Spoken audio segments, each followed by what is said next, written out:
बिस्मिल्लाहिर्रहमानिर्रहीम। अस्सलाम वालेकुम नाज़रीन, आप यूट्यूब चैनल देख रहे हैं। मैं इमरान खान हूँ। खबरें बहुत सारी हैं नाज़रीन, मुझे क्विकली आपको बतानी पड़ेंगी। सबसे पहले रिजवी बरादरान कहाँ है, इसके बारे में अभी तक कोई इतला नहीं आ रही।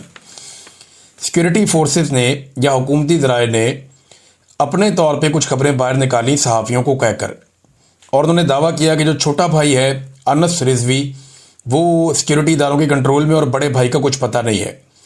जबकि तहरीक लब्बैक के जो लोग हैं वो ये कह रहे हैं कि दोनों भाइयों के बारे में अब तक हमारे पास कोई इतला नहीं आई। सिक्योरिटी फोर्सेस ये दावा कर रही हैं कि साद रिजवी वहां से निकल गए थे जबकि अनस को गिरफ्तार कर लिया गया था। दूसरी जानिब जो तहरीक लब्बैक है वो कह रहे हैं जी जब सिक्योरिटी फोर्सेस ने एक भरपूर हमला किया तो उसके बाद से दोनों भाइयों को और दीगर कुछ और लोगों का पता नहीं चल रहा।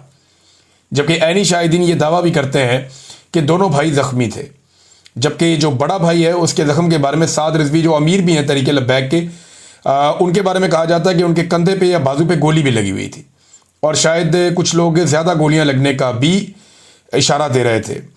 अब ये बड़ी खौफनाक सूरत हाल पैदा हो गई है और जो कत्लो गारत गिरी हुई, अब पूरा पाकिस्तान आहिस्ता आहिस्ता उसके ऊपर आवाज़ उठा रहा। यानी आप देखें कि पाकिस्तान तहरीक इंसाफ ने आवाज़ उठाई, मौलाना फजलुर रहमान बोल पड़े, आहिस्ता आहिस्ता उलमा इकराम जाग रहे हैं। जैसे जैसे उन्हें इस वहशत और दरिंदगी का पता चल रहा है कि कैसे तहरीक लब्बैक को चारों तरफ से घेर कर मारा गया। तहरीक लब्बैक से मुझे शदीद तरीन इख्तलाफ है, जो उनका तर्ज सियासत है, जो उनकी ज़बान है, जिस तरीके से वो चीज़ें करते रहे, शदीद तरीन इख्तलाफ है। लेकिन इसका मतलब ये नहीं है कि कत्ले आम किया जाए और लोगों को इस तरह मारा जाए मावराए कानून। कानून हर चीज़ के लिए मौजूद है मुल्क में, तो कानून के मुताबिक कार्रवाई होनी चाहिए थी। ये कोई तरीक़ाकार नहीं है, ये जुल्म है, ये जबर है, ये फस्तायत है और ये कुछ नहीं है कि घेर कर चारों तरफ से वो मुज़ाकरात की बार बार कहते रहे और वादे देते रहे कि आओ मुज़ाकरात करते हैं, बैठो बात करते हैं, हम वापस चले जाते हैं। और मेरे पास बाकायदा मैसेजेस मौजूद हैं उनकी क़यादत के, जिसमें वो ये कह रहे हैं कि हम पीछे जाना चाहते हैं तो रुकावटें हैं, वक्त आने पर सुना भी दूंगा मैं।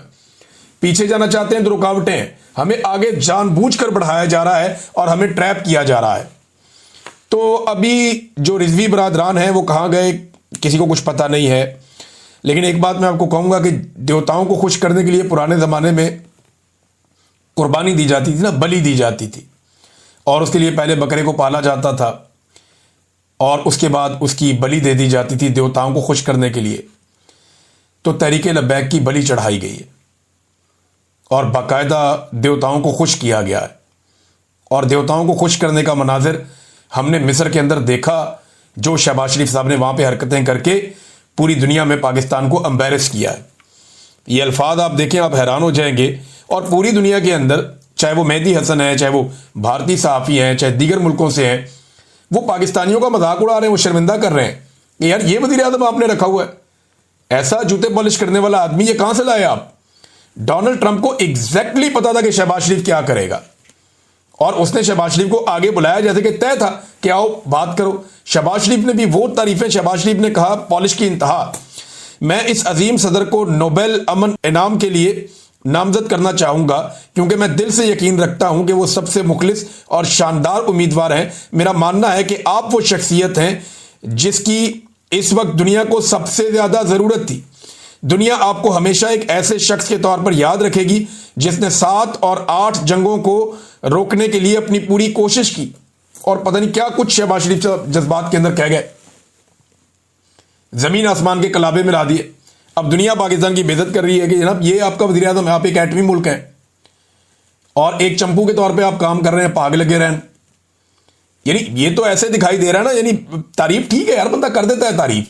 डोनाल्ड ट्रंप भी कुछ लोगों की तारीफ करता है, लेकिन वो एक डेकोरम के अंदर रहकर करता है। आप करना चाहते हैं तो आप सेल्फ रिस्पेक्ट के साथ ये काम कर सकते थे, लेकिन जैसे आपने किया वो तो ऐसा लगता है कि कोई बहुत ही फकीर और गरीब आदमी जो है, वो किसी शादी के अंदर जो लोग जाते हैं, वो जो आवाजें लगाते हैं और उसके साथ वो नारे लगाते हैं, भाग लगे रहे हैं और पता नहीं क्या कुछ। ये तो मुझे उस तरह का काम लगा जो शहबाज शरीफ साहब ने किया। सोशल मीडिया पे पूरी दुनिया में पाकिस्तान का इन्होंने मजाक बना दिया। अब ये देवता हैं जिनको खुश किया जाता है और बार बार खुश किया जाता है। डोनाल्ड ट्रंप को ना एग्जैक्टली पता था शहबाज शरीफ क्या कहेगा, क्योंकि शहबाज शरीफ ने बार बार ये बात की थी। आप ये जरा 2 वीडियो देखें। एक वीडियो में देखें डोनाल्ड ट्रंप ने शहबाज शरीफ को बुलाया, ये देखें, ये शहबाज शरीफ आया और उसको बात करने का मौका दिया।